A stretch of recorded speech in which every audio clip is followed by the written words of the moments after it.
Welcome to lesson 2.5, First Test Training.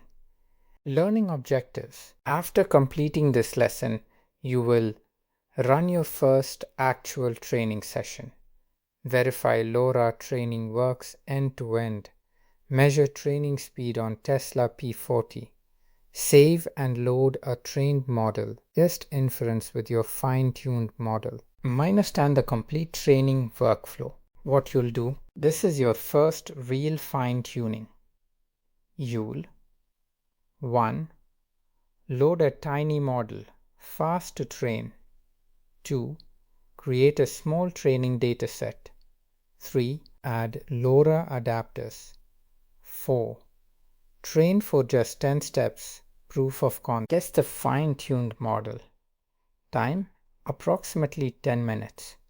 Goal, verify everything works before starting real projects. Create the notebook. In Jupyter Lab, 1. Navigate to notebooks/00 setup/2. Create 01-test-training.ipnb. Notebook contents. YYA. This code snippet sets the stage for our first test training run using Unsloth. It begins with a brief description, emphasizing that this is a quick test to ensure our setup functions correctly from start to finish. The inputs bring in essential libraries such as PyTorch for tensor operations, fast language model from Unsloth for our language model, and SFT trainer for supervised fine-tuning. The training arguments class from transformers will help us configure our training parameters later on. The print statements serve a dual purpose. They provide feedback in the console, indicating that the training process is starting and visually separating the output for clarity. Before we dive into training, the code performs a clean start by invoking garbage collection and clearing the CUDA cache.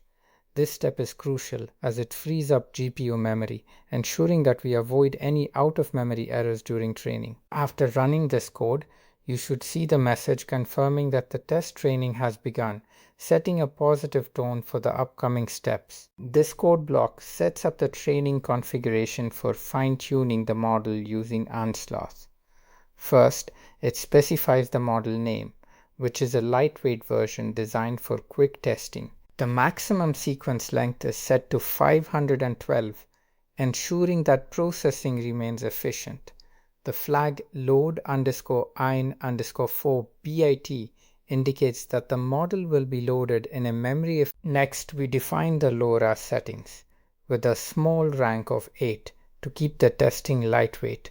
The training parameters are also set, limiting the training to just 10 steps with a batch size of 2, making it easier to validate the setup quickly.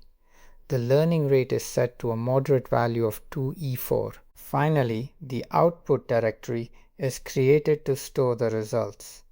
The muckawhile function ensures that the directory is created if it doesn't already exist. The print statements confirm the configuration details, allowing you to verify that everything is set correctly before starting the training process. This code snippet is responsible for loading the base language model and its tokenizer into memory, which is a crucial step before fine-tuning.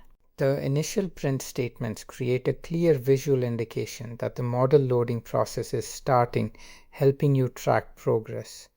The write single quote fast language model.from_pretrained write single quote function. It pulls the specified model defined by MOOLA_name and sets parameters like max_seek_length and load_in_4-bit. The load_in_ Once the model is loaded, you'll see a confirmation message. The final part of the code checks the memory allocated on the GPU, providing insight into how much memory the base model is consuming. This is vital for ensuring that your hardware can handle the model during training. The output will show the memory usage in gigabytes, helping you gauge if any adjustments are needed before proceeding. This code snippet adds LoRa adapters to your language model, which is an essential step for efficient fine-tuning. The LoRa technique allows you to adjust specific parts of the model without retraining everything, making the process faster and less resource intensive. The write single quote fast language model.get_peft_model write single quote function is called with several important parameters. The R parameter controls the rank of the adapters, while target_mod. You also set LoRa_alpha and LoRa_dropout to manage the learning rate and prevent overfitting respectively. After adding the adapters, the code calculates the total number of parameters and how many of those are trainable. This gives you insight into the model's complexity and the extent of the fine-tuning. The output confirms that the adapters have been successfully added and provides a breakdown of the parameters, including total and trainable counts, along with the memory usage, which helps you monitor resource consumption during training. This code snippet creates a small training dataset for fine-tuning our language model. It begins by defining a list of simple training examples, each containing an instruction and the corresponding output. This step is crucial because it provides the model with clear, structured interactions to learn from. Next, the code formats these examples into a conversation style, which is essential for training the model to understand dialogue. By repeating the training data, we ensure that the model sees a total of 10 examples, reinforcing the learning process. The tokenizer's apply_chat_template function is used to prepare the data without tokenizing it yet, maintaining the structure we need. Finally, the dataset is created using write single quote dataset.from_list write single quote comma, which organizes our formatted data into a usable structure. The output confirms the successful creation of the dataset, displaying the total number of examples. This helps verify that everything is set up correctly for the next steps in our fine-tuning process. This code sets up the trainer for fine-tuning your language model. First, it prints a header to indicate that the trainer configuration is starting. The training arguments class is then instantiated with several important parameters. The output_dir specifies where to save the model checkpoints, while per_device_train_batch_size defines how many samples to process at once. Max_steps sets the total number of training steps. Notably, logging_steps is set to 1 for frequent updates, and save_steps is configured to save the model only at the end of training. The precision is determined based on the GPU capabilities using FP16 or BF16. Finally, the SFT trainer is created with the model, tokenizer, and dataset, and a confirmation message is printed along with the key settings. This output helps you verify that your training configuration is correct before proceeding. This code snippet initiates a training run for your model, providing a simple test to ensure everything is functioning correctly before the full training process in Module 4. It begins by printing a clear header to indicate the start of the training, which helps in tracking the output during execution.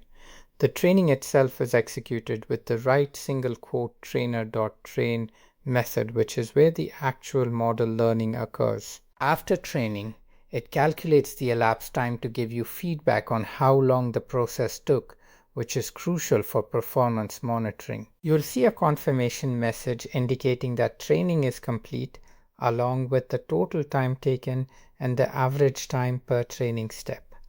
Lastly, it reports the peak memory usage, which is important for understanding resource consumption during training.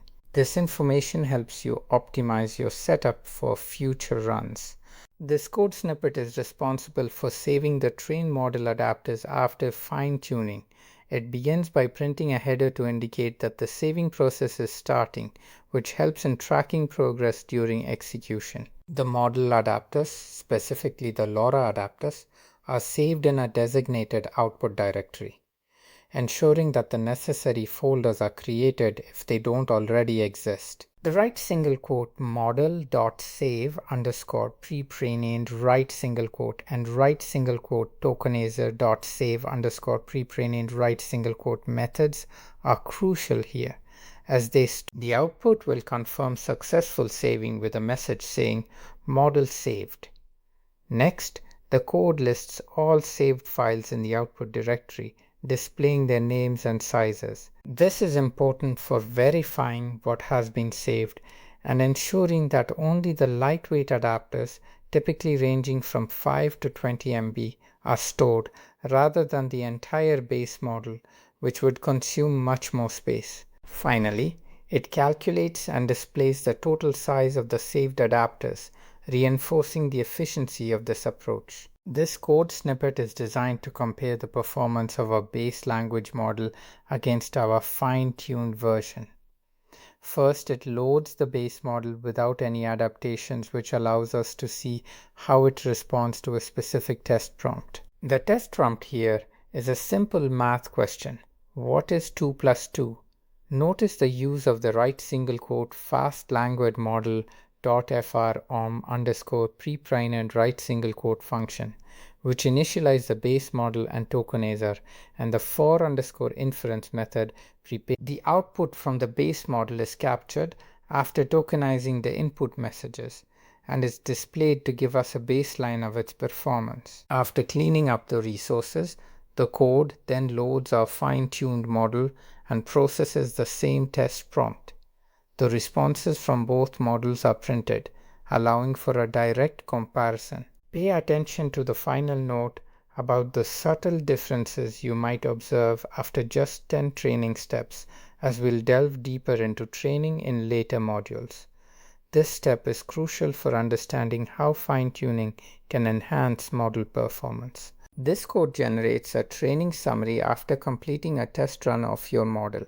It starts by printing a clear header indicating that the training summary is about to be displayed. The summary includes essential details like the model name, LoRa rank, training steps, batch size, and learning rate, providing a quick overview of the configuration used during training. You'll also see results such as training time, speed per step, peak memory usage, and adapter size, which are crucial for understanding the efficiency of your training process. The section on parameters breaks down the total and trainable parameters, which helps assess the model's complexity.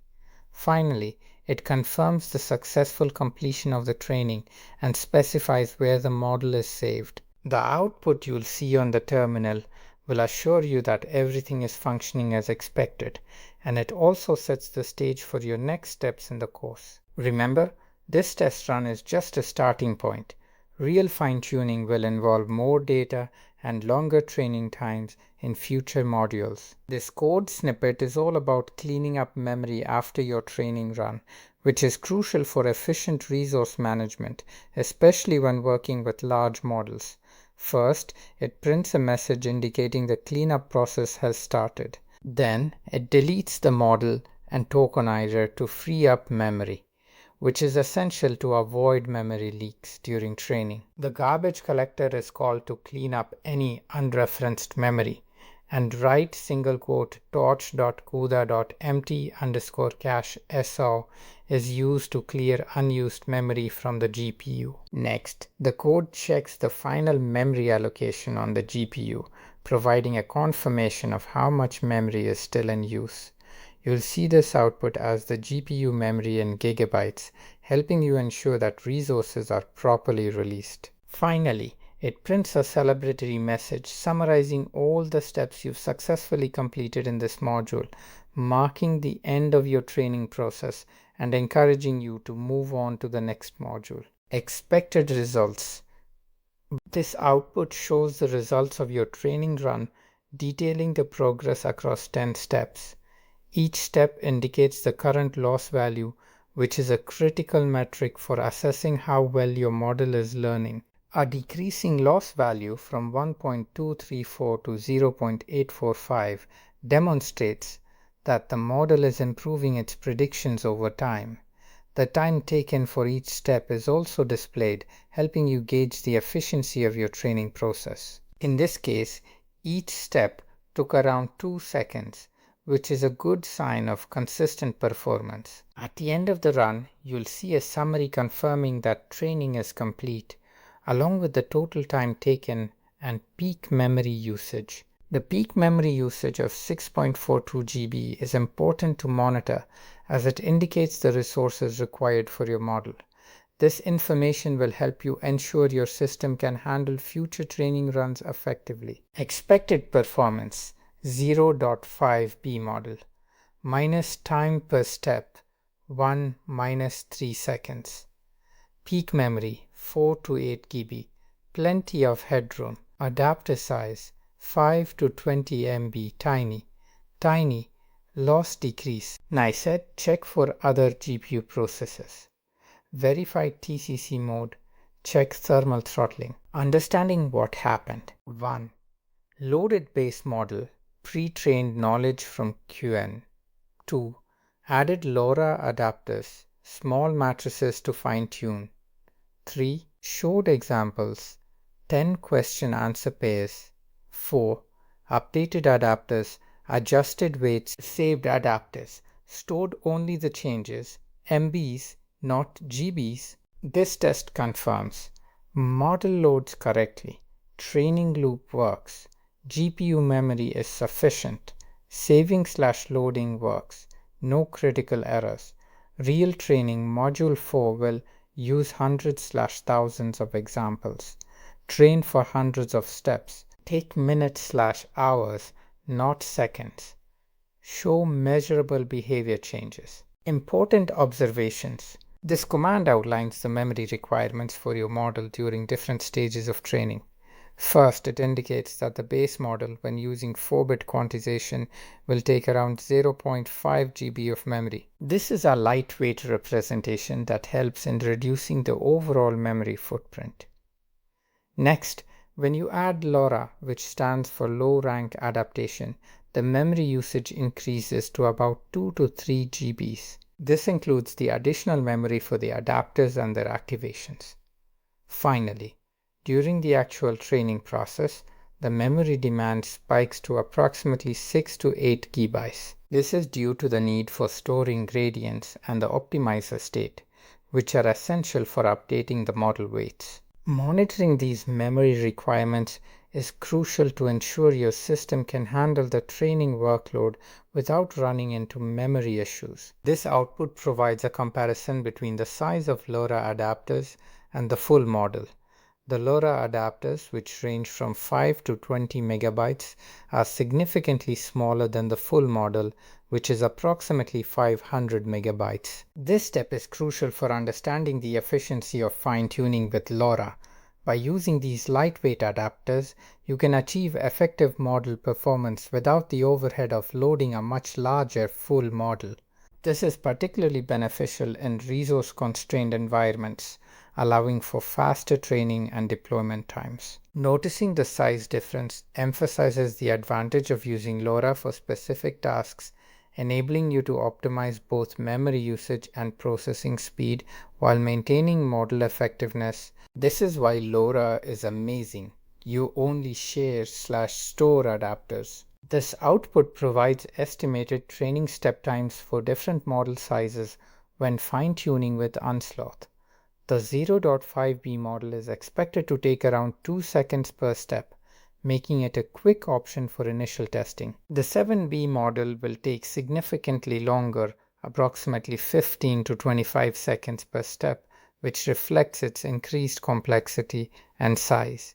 Finally, the 13B model is the most resource-intensive, with an estimated time of 40 to 60 seconds per step. Understanding these estimates is crucial for planning your training runs, as it helps you gauge how long each training session might take and allows you to allocate resources accordingly. This knowledge ensures you can manage your time effectively while fine-tuning your models. Success criteria. After running this notebook, you should have NANSES training completed without errors, NANSES loss decreased over 10 steps, Nance's model saved to outputs/test training/ Nance adapter files exist adapter underscore model dot save tensor minus peak memory 12 GB, plenty of room for larger models, minus training speed reasonable tilde 13 sec / step for 0.5b, inference works on fine-tuned model, all checked, module 2 complete. Troubleshooting causes other processes using GPU, not using GPU, CPU training, thermal throttling. Solution. This code snippet is checking which device your model is using for training. By accessing the model's parameters, it retrieves the device information and prints it out. If everything is set up correctly, you should see an output indicating CUDA 0 inches, which confirms that your model is utilizing the GPU for processing. This is crucial because training on a GPU significantly speeds up the process compared to using a CPU. After this, you'll want to run the NVIDIA DusSRMI command in your terminal. This command provides a snapshot of GPU usage, showing you any active processors and their memory consumption. Monitoring this helps ensure that your GPU resources are being allocated properly and that no other processes are interfering with your training run. This line of code is crucial for optimizing the performance of your model during training. By moving the inputs to the GPU, you're leveraging the parallel processing capabilities of the graphics card, which significantly speeds up computations compared to using the CPU. This step is particularly important for large datasets or complex models, as it can reduce training time dramatically. After executing this line, you won't see any output directly in the console, but you can confirm that the inputs are now on the GPU by checking the device property of your inputs tensor. This ensures that your model will process the data efficiently, helping you achieve better training results in less time. Cause: saving full model instead of just adapters. Solution: should only save adapters approximately 20 MB. If larger, check trainer settings. Key takeaways: 1. Training works. Complete end-to-end pipeline functional. 2. LoRa is efficient. Only train tilde 0.2% of parameters. 3. Memory is manageable. 0.5B uses 8 GB. Adapters are tiny, easy to share and experiment with. 5. Speed is good.